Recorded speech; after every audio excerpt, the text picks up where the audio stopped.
Baik semuanya, Assalamualaikum warahmatullahi wabarakatuh. Waalaikumsalam warahmatullahi wabarakatuh. Semangat kan ya untuk pembelajaran kita hari ini? Semangat, Bu. Semangat ya, walaupun udah siap kita tetap semangat, oke? Oke. Sebelum kita mulai pembelajarannya, kita berdoa dulu ya.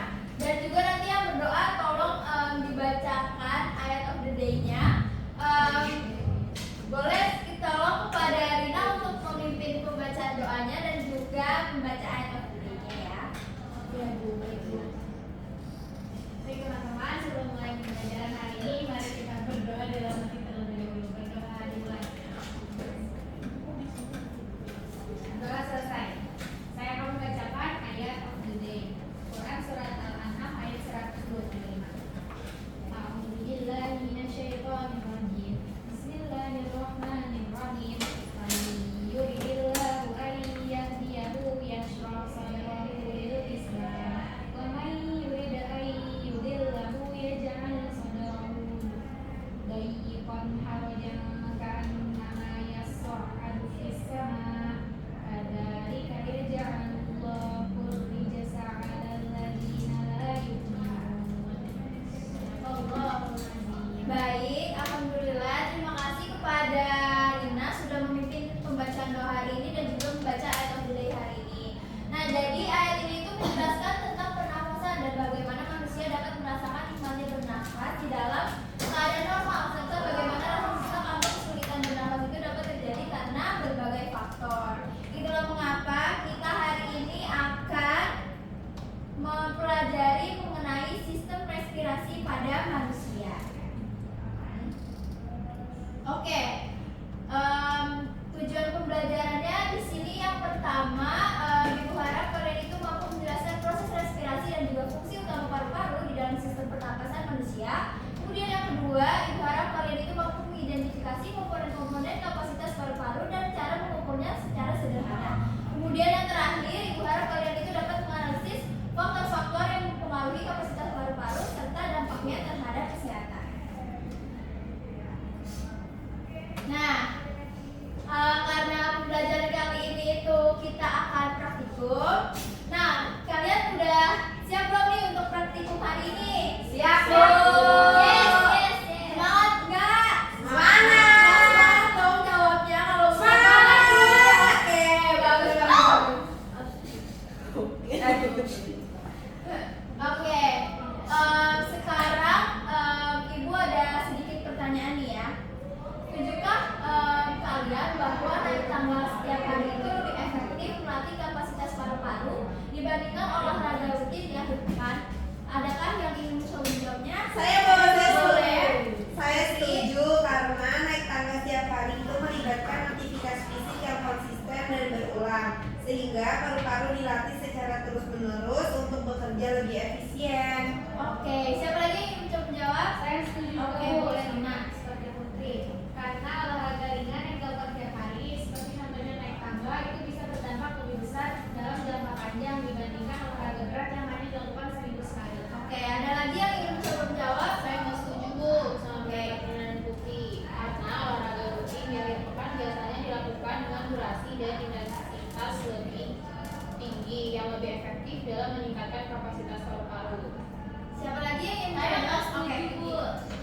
Karena naik tangga sehari-hari itu sering dilakukan dalam waktu singkat tanpa adanya pemanasan.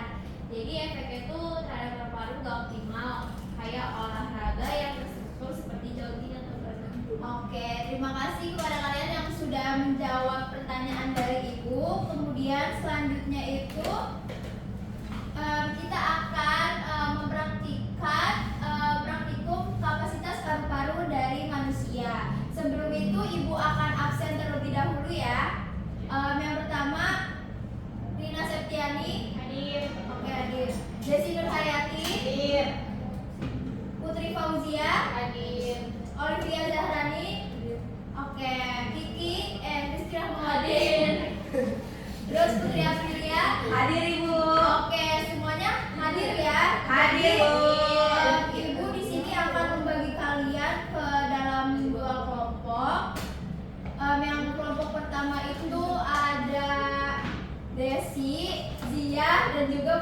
Aurelia, dan kelompok kedua ada Rizky Rahmawati, Olivia, dan juga Rina Septiana. Nah, boleh diakses dulu nih LKPD-nya. Nih, diakses dulu LKPD-nya. Udah belum semuanya? Nah, nanti di tampilan LKPD-nya akan seperti ini.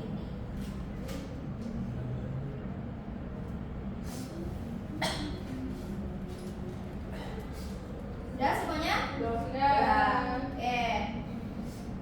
Sebelumnya Ibu ingin memberikan pertanyaan kepada kalian. Yang pertama itu untuk tujuan praktikum kita hari ini, siapa yang ingin coba? Saya Bu. Oke, Desi silakan. Pertama tujuannya mengidentifikasi komponen-komponen kapasitas paru-paru. Yang kedua menganalisis cara mengukur kapasitas paru-paru secara sederhana. Dan yang terakhir menganalisis faktor-faktor yang mempengaruhi kapasitas paru-paru serta dampaknya terhadap kesehatan.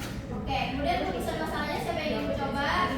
Oke, Olive silakan. Yang pertama, apa saja komponen dari kapasitas paru-paru manusia dan bagaimana fungsi masing-masing. Yang kedua, bagaimana cara sederhana yang dapat digunakan untuk mengukur kapasitas paru-paru. Tiga, faktor-faktor apa saja yang berpengaruh terhadap besar kecilnya kapasitas paru-paru seseorang. Oke. Ya. Kemudian yang terakhir, coba siapa yang mau menjawab rumusan masalahnya? Ya, hipotesis dari rumusan masalahnya. Boleh, Rina? Hipotesisnya yang pertama, kapasitas paru-paru dipengaruhi oleh usia, jenis kelamin, tinggi badan, dan tingkat aktivitas fisik seseorang. Yang kedua, pengukuran kapasitas paru-paru secara sederhana dapat dilakukan menggunakan alat alternatif seperti garam dan penggaris. Yang ketiga, orang yang rutin berolahraga cenderung memiliki kapasitas paru-paru yang lebih besar dibandingkan mereka yang tidak aktif berolahraga. Oke, terima kasih kepada kalian yang sudah menjawab. Kemudian di sini ada alat dan bahan dan juga prosedur kerjanya. Adakah yang ingin membantu Ibu untuk membacakan alat dan bahannya? Saya Oke, Desi silakan. bahannya ember plastik, botol 5 liter, selang, alat tulis dan air. Oke, untuk prosedurnya siapa yang ingin mencoba? Saya Bu. Oke, boleh Rizky. Yang pertama, letakkan botol bervolume 5 liter dan isilah air setiap 1 liter dengan gelas secara bertahap penuh sambil dibuat skala dengan spidol. Ditandai kenaikan air setiap 1 liter. Yang kedua, berikan botol berskala yang telah penuh air pada bak air dengan dipasang selang karet. Yang ketiga, hiruplah napas dalam-dalam dan hembuslah napas sekuat-kuatnya lewat mulut ke dalam botol berskala melalui selang plastik atau kartani. Yang keempat, amati berapa volume air yang turun berarti kapasitas darah pernapasan kita. Yang kelima, timbanglah berat badan orang yang meniup tadi. Yang keenam, bandingkan dengan kawan yang berat badannya berbeda. 7, catatlah hasil pengamatan dalam tabel. Lakukan kegiatan-kegiatan sebelum aktivitas dan setelah aktivitas di tempat. Oke, terima kasih kepada tadi siapa Desi dan juga Rizky Rahmatawati sudah membantu membacakan bahan dan bahan dan juga prosedur kerjanya. Nah, sekarang kita langsung mulai aja ya praktikumnya. Yang pertama itu tadi, ayo pada maju dong. Nah, ya Ibu kasih lihat dulu. Ini kan airnya tuh udah diisi ya. Ini tuh 5 liter. Jadi nanti kalian tulis di hasil pengamatannya itu dalam ini aja ya, dalam satuan milimeter. Jadi kalau misalkan 1 liter 1 milimeternya berapa? 1000. Oke. Gitu ya. Kalau misalkan 3 liter 1 mililiternya berapa? 1000. Gitu ya. Jadi nanti ini udah diisi penuh sebanyak 5 liter. Kemudian nanti ini selangnya dimasukkan. Nah, kemudian ini nanti kalian balikan. Kemudian ini kalian balikan, kemudian ditaruh ke itu ya, ember sini. Nih. Ini semuanya Bu. Ini bisa diprobain, bisa kamu lihat ya. Iya, nanti kan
siapa nih yang ingin mencoba? Ini Putri Bu. Putri, kalau kamu cuma boleh 1 kali tarikan nafas. Oke? Tarik nafas dalam-dalam ya. Oke. Seperti tiup ya, tiup. Tarik nafas dulu. Bener. Tarik nafas dulu. Daripada lu ketawa. Nanti ini. Tarik nafas. Nah, tiup. Hanya 1 kali tarikan nafas ya. Ini mah diminum, Bu. Lihat tuh ada minum apa kayak Habis ini. Tuh kan? Setelah itu Pak Jalan deh. udah Dan terus udah nah kamu sini kamu kelompoknya lihat ini dia berhenti di mana nih kapasitas paru-paru dia Di sini nih. oke Setengah. catat ya 6 ya? 6 ya? Ini 1,6. ya 1 Berarti 600. Oke, ini kan jadi 1,6 liter. Jadi kamu nulisnya di LKPD kamu 1.600 liter. ya. Oke. Sekian. Iya. Udah. Udah. Gantian, Bu. Udah. Nah, sekarang kamu lari. Aku Iya dong. lari. Lari di sini ya. Sebanyak 3 Jam. putaran balik.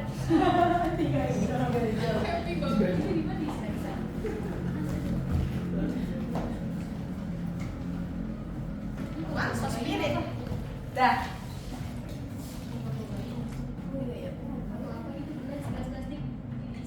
Adra, minjem gelas plastik dong. Gelas plastik, Udah Pak. dibuang. Ya. Semua. Iya. Cuma 10 Ini. Tuh, Nah, tuh yang bisa Buang dulu. bekas es batu tapi ini mau masukin situ aja. Nah, kamu bisa. Bisa. Ya nanti kamu ulang lagi deh. Kamu ulang lagi ya larinya. Kasihan Bu. Ya Allah. Nanti aja larinya kalau selesai. Ya.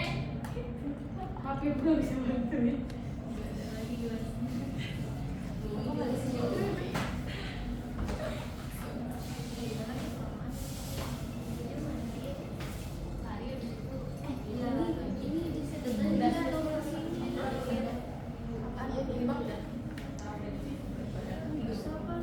Balik yang di situ kan ini. Emang ya? Iya. Sedot yang ini taruh.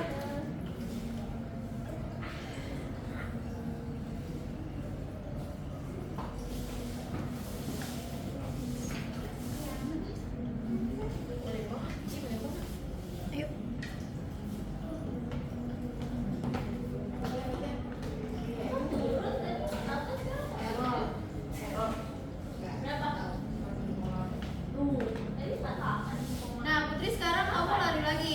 Ya Allah, aku capek, Bu.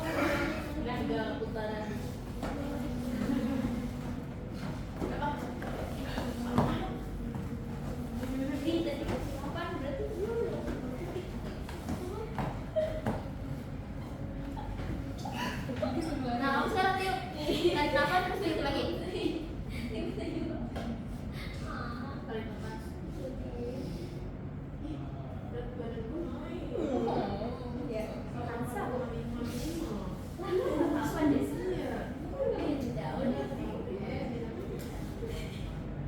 Oke, udah Putri, udah dapat. Oke. Kemudian kelompok selanjutnya yang ingin mencoba. Udah lari. Nah, kalian yang sudah melakukan percobaan silakan ditimbang berat badannya. Mau belum? Ya. Ini di sini deh.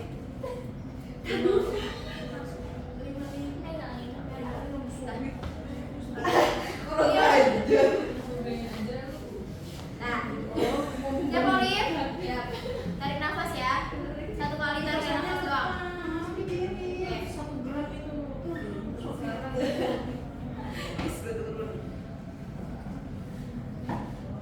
Udah Olive, udah kuat. Oke. Kemudian Nafasnya pendek sampai saat ini.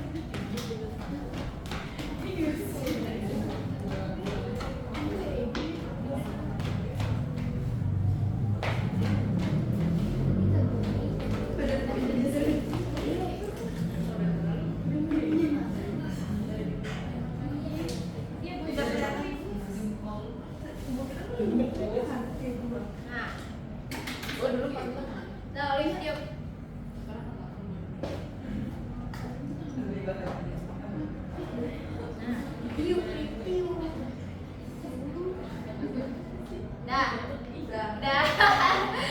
Udah ya? Udah belum? Kalian kelompok 1 udah belum? Udah, Pak. Oke, kalau sudah semua kalian boleh duduk dan kerjakan LKPD-nya ya. Baik, Bu.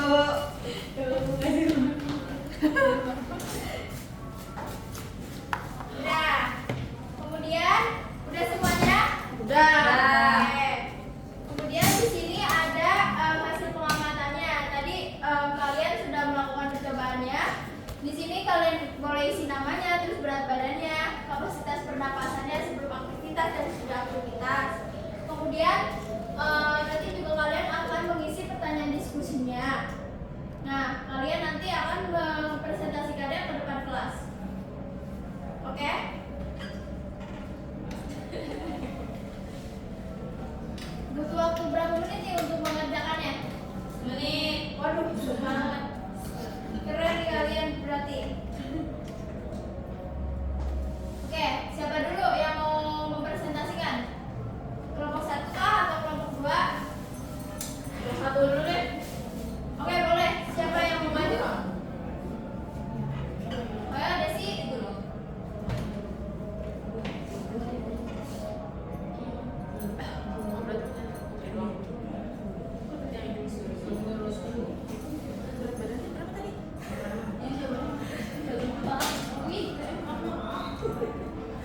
Oke, saya perwakilan dari kelompok 1, namanya Desi Nurhadi, ingin membacakan hasil pengamatan kita. Tadi yang maju yang nyoba si Putri. Dia berat badannya 56. Kapasitas pernapasannya itu sebelum aktivitas 2.900 dan kapasitas pernapasan sesudah aktivitasnya 2.500. Dari praktikum ini kami melihat dari teman-teman saya dengan berat badan lebih tinggi cenderung punya kapasitas paru-paru lebih besar, tapi tidak selalu. Faktor ini seperti tinggi badan dan kebugaran juga berpengaruh. Terus setelah aktivitas ringan, sebagian besar kapasitas paru-paru kami meningkat karena otot napas jadi lebih aktif.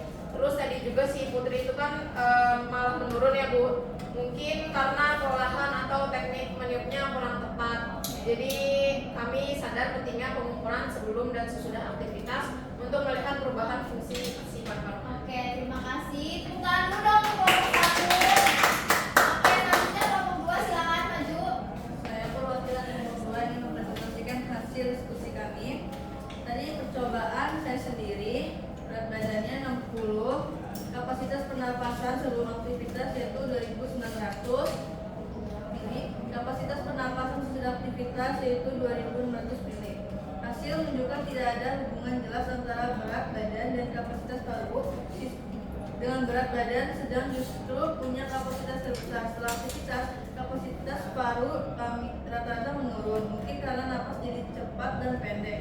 Hal ini menunjukkan paru-paru butuh latihan agar lebih kuat. Faktornya seperti jenis kelamin, postur, dan teknik meniup juga berpengaruh. Terima kasih. Oke, semangat dulu dong untuk kalian semua yang sudah tadi melakukan praktikum dan juga mempresentasikannya ke depan kelas. Nah, setelah LKPD-nya selesai dan praktikumnya selesai, Ibu ingin melanjutkan penjelasan materi ya. Oke.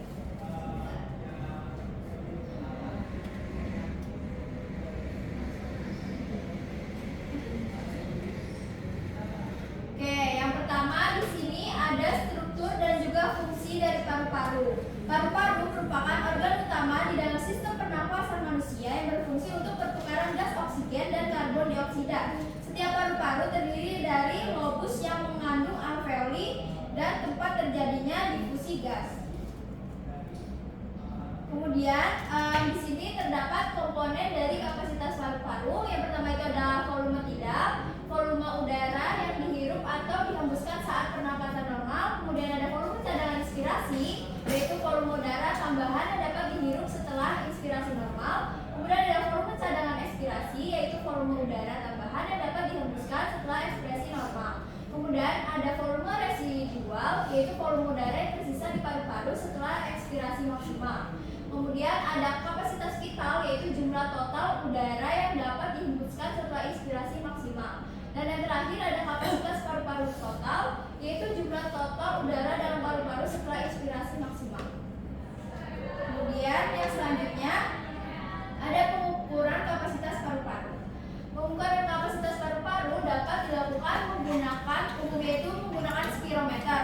Kalau tadi kita itu menggunakan alat sederhana ya, yang sudah kita lakukan tadi, yaitu ada galon dan juga ada selang gitu ya untuk alat yang sederhananya. Kemudian spirometer ini alat yang mengukur volume udara yang dihirup dan dihembuskan oleh paru-paru.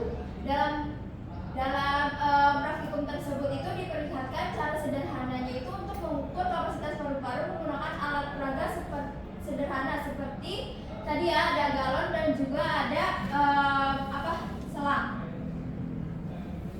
Kemudian di sini ada faktor yang mempengaruhi kapasitas paru-paru. Yang pertama itu ada yang pastinya itu usia, yaitu kapasitas paru-paru cenderung menurun seiring bertambahnya usia. Kemudian ada jenis kelamin, laki-laki umumnya memiliki kapasitas paru-paru lebih besar dibandingkan perempuan. Kemudian ada tinggi badan, orang dengan tinggi badan lebih besar cenderung memiliki kapasitas paru-paru lebih besar. Kemudian ada aktivitas fisik, olahraga yang teratur dapat meningkatkan kapasitas paru-paru. Kemudian ada kebiasaan merokok. Merokok itu dapat merusak jaringan paru-paru dan juga menurunkan kapasitasnya. Nah, karena tadi kita itu jenis kelaminnya sama ya, semuanya perempuan. Jadi kita itu bisa melihat faktornya itu ya dari yang lain seperti usia. Kan ada usianya itu beda-beda ya kalian. Kemudian ada dari tinggi badan, kemudian juga tadi ada dari berat badan ya yang kalian ukur. Oke. Nah, setelah kalian semua menyimak materi dari ibu dan juga tadi sudah melakukan praktikum, sekarang ada post test. Tapi ini barcode-nya ini bisa diakses nggak post testnya? Ada nggak? Ada. Bisa diakses nggak? Bisa. Coba kita lihat. Siapa yang udah join? Mana nih, belum ada yang join? Udah, Bu. Oh iya, ada. Baru 3 yang join. Sudah 8, Bu. Saya itu. 2. Lah, kok beda sih? Emang beda? Ini udah 8 Bu di sini, Bu. Masa? Salah link kali, coba cek. Enggak, ini ibu yang ini. Yang lama itu.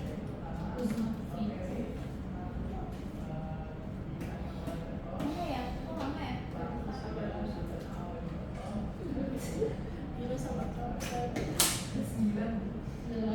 Siapa di 2 lagi kalau yang belum join? Udah, Bu, di sini dah. Iya, tapi di saya diulang semua. Bisa. Langsung mulai aja. Coba ya. Bu, coba, Bu. Coba ya. Loading. Bisa nggak kalian? Bisa. Oh, bisa. Oke, silakan. Silakan.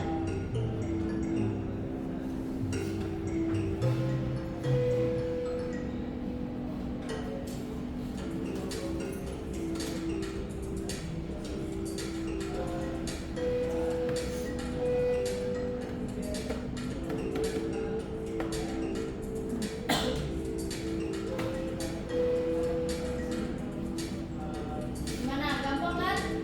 Post testnya cuma 5 soal nih.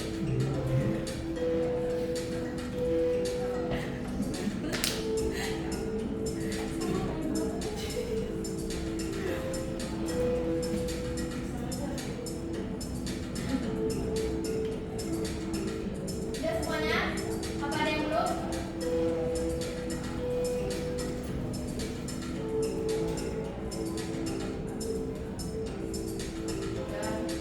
Bu, di situ nggak ada nama saya, Bu. Iya, makanya kenapa?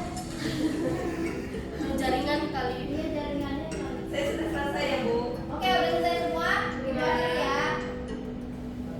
Coba kita lihat siapa yang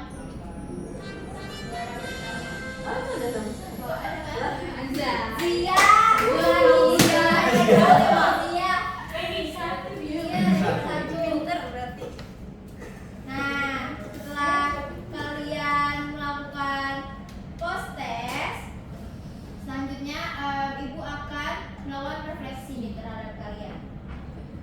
Nah, yang pertama, apa yang kalian pelajari dari praktikum kapasitas paru-paru ini tentang hubungan aktivitas fisik dan pernapasan kalian? Adakah yang ingin menjawab? Ih, nggak ada yang menjawab. Saya deh Bu. Boleh. Saya belajar kalau aktivitas fisik itu bisa mempengaruhi kerja paru-paru. Setelah bergerak, paru-paru saya bisa bekerja lebih aktif. Tapi kalau lagi capek, kapasitasnya udah menurun. Ya, jadi penting untuk menjaga kebugaran supaya paru-paru tetap sehat. Oke. Kemudian yang pertanyaan yang kedua, bagaimana sih kamu bisa menerapkan pengetahuan tentang kapasitas paru-paru di dalam kehidupan sehari-hari? Ada yang ingin? Oke, boleh Kiki. Saya bisa lebih rutin lagi olahraga ringan kayak naik tangga, jalan kaki supaya paru-paru tetap sehat, dan kuat. Terus juga saya juga bisa menghindari kebiasaan buruk seperti merokok karena itu bisa Menghindari ya, bukan berarti Kiki itu merokok. Iya, Oke, udah Kiki, itu aja. Oke. Terus yang pertanyaan ketiga, apa nih hal yang paling menarik yang kamu temukan dari praktikum kita kali ini? Siapa yang bisa menjawab? Siapa tuh? Oh, Desi. Oke, boleh Desi. Silakan. Hal menariknya itu ternyata kapasitas paru-paru setiap orang berbeda-beda Bu.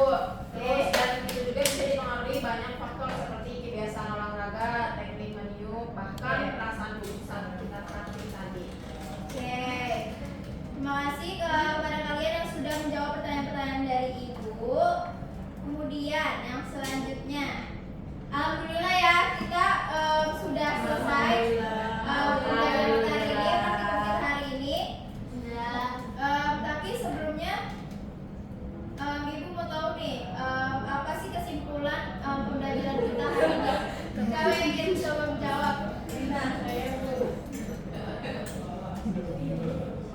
Saya Bu. Kesimpulannya adalah praktikum kapasitas paru-paru menunjukkan bahwa aktivitas fisik seperti olahraga ringan atau naik tangga memiliki pengaruh langsung terhadap fungsi pernapasan seseorang. Diskusi juga menunjukkan bahwa kapasitas paru-paru dipengaruhi oleh berbagai faktor seperti usia, tinggi badan, berat badan, kebugaran jasmani, dan kebiasaan hidup. Praktikum ini mengajarkan pentingnya menjaga kebugaran fisik untuk mendukung kesehatan sistem pernapasan dan menjadi dasar untuk menerapkan gaya hidup sehat dalam kehidupan sehari-hari. Oke, terima kasih Rina sudah menyimpulkan ya pembelajaran kita pada hari ini. Oke, alhamdulillah ya kita sudah selesai untuk pembelajaran kali ini dan juga tadi untuk kita mengukur kapasitas paru-paru itu